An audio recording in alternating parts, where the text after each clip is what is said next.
What's going on, everyone? I'm Sean. Welcome to my channel, the best place for young professionals who want to buy, sell, or invest in real estate. In today's video, I want to go over the 5 mistakes I see first-time homebuyers make when it comes to purchasing their first home that cost them time and money that could be better spent on their actual dream home. So whether you're looking to buy your first home in Ontario, buy your first home in Canada, or save money buying a house, this video will provide you with my first-time homebuyer advice and tips for how to make a well thought out purchase. So let's get right into it. The first mistake that I see first-time homebuyers make is not getting pre-qualified before they start their search. Buying a house is a very exciting process. It's probably the largest purchase that you're ever going to make in your entire life, right? Hundreds of thousands to millions of dollars. So it's really exciting to start that search and you're looking for your dream home, right? And you hop on realtor.ca or realtor.com if you're in the US, and you see all the listings and the nice pictures, and it's this square footage, this many bedrooms, and then you go see it, right? And you fall in love with it, and then you go home only to find out that that house is not within your budget, and you have your dream home ripped away from you, and unfortunately nothing else that you see is going to compare to that first house, that dream house that you built up in your mind. And that's why it's so important to get a pre-qualification first, right? So heading over to your mortgage broker, finding out exactly what type of mortgage you're going to be pre-qualified for, because that's your budget.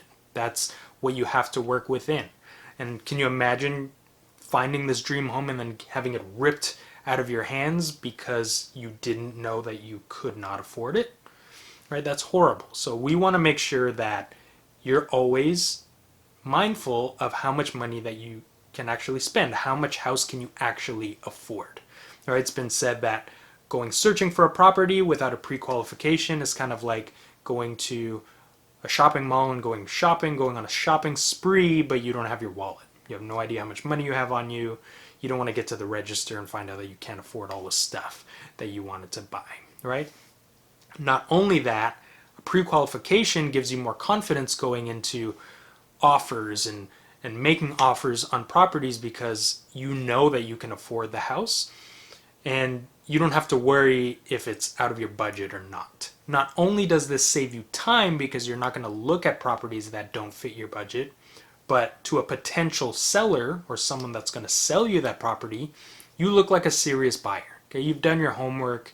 You're not dreaming. You've actually gone and seen how much you can afford, how much house you can afford.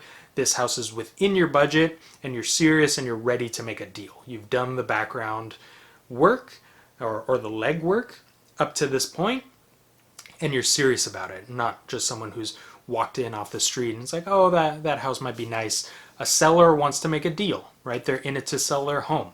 It's either the home that they lived in or it's an investment. So they don't care how many people come in. They want to make deals with serious people. So by getting a pre-qualification, you not only save yourself time and heartache from loving something and then having it ripped away from you, but you actually paint yourself in the light of a serious buyer, and sellers want to see that. Mistake number 2 when first-time home buyers are looking to buy a home is treating it like shopping rather than a process of elimination. So when you're going shopping, it's super fun, right? You can go into all the stores. There's so much variety. There's hundreds of items. And same thing when you're going house shopping or house hunting.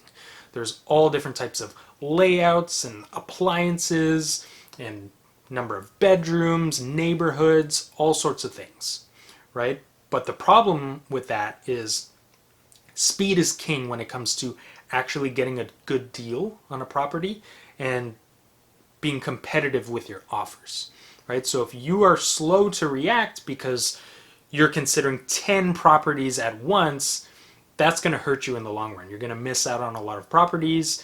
And not only that, it's going to be very difficult for you to make a decision. Because when it comes to finding a home, speed is king. So remember, you're not just shopping, you're actually competing with all the other potential buyers out there, right? So it's not like walking into a clothing store and you just pick a t-shirt off the rack. If it's a competitive market, there are maybe 20, 30 other people looking at the house that you're looking at in your price range with the same number of bedrooms. Maybe it's a family like yours, and you're competing against these people for that property. So speed is king. Speed is very, very important when it comes to buying a property. So we want to be as fast as possible. So we want to eliminate as much time-consuming processes as we can from the actual search process. If we're treating it as a process of elimination, we should have a goal, and that goal should have a deadline, right? So what type of house are you looking for? By when do you want to move into this house? How many bedrooms? How many bathrooms? What's the square footage? What is the neighborhood? Where is the neighborhood that you're looking to move into? When we create this picture and only compare two properties at once, then we're eliminating properties that don't fit our criteria. If we were taking all that criteria and just looking at all the homes, and we're always juggling homes in our hands, like we've seen 5 properties, but 4 of them were really nice, and we're holding on to 4 of them, that's going to waste time, right? And people who are out there looking at comparing one property to another property can just eliminate. So what we want to do is make sure that you're eliminating properties. So if you're looking property A, property B, which one is better? Okay, property A is better. We're going to eliminate property B completely because it's the worst one of the two, and now we're going to compare A to C. Okay, which one's better? Okay, C is better. That means C beat out A, which beat out B. So we're going to hold on to C instead of comparing A, B, and C. I like the kitchen from this one. I like the bedrooms from here. That just wastes a lot of time. So remember, speed is king when it comes to offers, and as a first-time home buyer, if you want to be competitive, you want to make sure that you're being as fast as possible. The third of the 5 mistakes that home buyers make when purchasing their first home is looking everywhere instead of narrowing it down.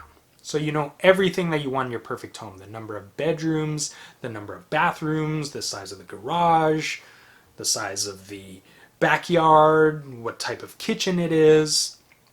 So you end up looking for the house instead of the neighborhood. When you do that, you're not taking into account everything that comes with the neighborhood and how that affects your property value. Narrow it down to 2 to 3 neighborhoods max, and what you want to do is take into account the schools, the proximity to green space, nearby shopping, nearby groceries, if there's a ton of construction, because this is going to affect your quality of life, but also your property value. Take a look at other comparable homes in the area to see if property values are increasing and if it's a good investment with good resale value. Take a look at other comparable homes in the area to see if it's a good investment, if property values are increasing, and if your property will have good resale value. And lastly, don't forget to research distance from school, distance from work. Is the property accessible by transit? Because an amazing house, amazing property at an amazing price can turn out to be way more expensive than you anticipated if you didn't take into account your transportation fees, your gas, and just the quality of life and the time that you're going to spend on the road commuting to school or from work. Mistake number 4 that first-time home buyers make is not preparing for closing costs and not taking advantage of incentives or rebates. A lot of people forget about closing costs, but they can range from 1.5% to 4%, so which is huge, right? When it comes to $1 million home, that's $40,000. So when choosing a home that fits your budget, make sure that you're calculating these costs in. Make sure you leave room for inspection fees, moving costs, legal fees, insurance, other fees that you may not anticipate, land transfer tax. An agent can guide you through this process and let you know how much you can expect to pay given your situation. What about non-transactional fees like appliances, new appliances? What if you have to paint the living room? What if you need a new couch? All these things need to be calculated and budgeted accordingly. That way you don't run into any surprises when it comes time to actually move. By consulting with your agent and being prepared, you'll be ready for these costs, and all of these things will be budgeted in advance. That way when you move, your move is going to go super smooth. Second part of this mistake for first-time home buyers is not taking advantage of rebates and incentives that are unique to your own situation. There are lots of incentives, rebates, first-time homebuyer programs that are unique to first-time home buying that can really help you and save you hundreds to thousands of dollars. And who wouldn't want to save that, especially if you're making this your first purchase? It costs a lot of money, right? And fees, like we said. By asking your team of professionals, so your real estate agent, your mortgage agent, your real estate lawyer, they can guide you and kind of lead you and tell you which programs are available to you and which are applicable to you. That way you're not leaving any stone unturned and you're saving as much money as you can going into this process. Mistake number 5 when first-time homebuyers make a purchase is using the listing agent. So you walk into an open house, right? You saw the sign, you're in the market for a new home or your first home, and you walk into the open house and you meet the agent that's there, the listing agent, and he answers a few questions. You're not being represented right now, but you decide to use the listing agent to represent you. The issue with that is that the listing agent has a duty first and foremost to his client, who is the seller. That means he or she is representing their best interests first. And although there is multiple representation where you can double end the deal, an agent can represent both the buyer and the seller, he has a relationship or she has a relationship with that person first. And it's not ideal, and it's very hard to be unbiased when it comes to these things. So if you're serious about finding your first home and finding someone to represent you and your interests, I highly recommend that you find an agent for yourself to represent you and your best interests first. Not only are they going to represent your side of the transaction, but they're going to stay up to date with the market. They're going to be able to let you know what listings come up in your criteria or in your search. And they're going to have access to listings and other resources that the public does not have access to through MLS or a realtor.ca type of website. And of course, they're going to negotiate on your behalf to get the best price for you.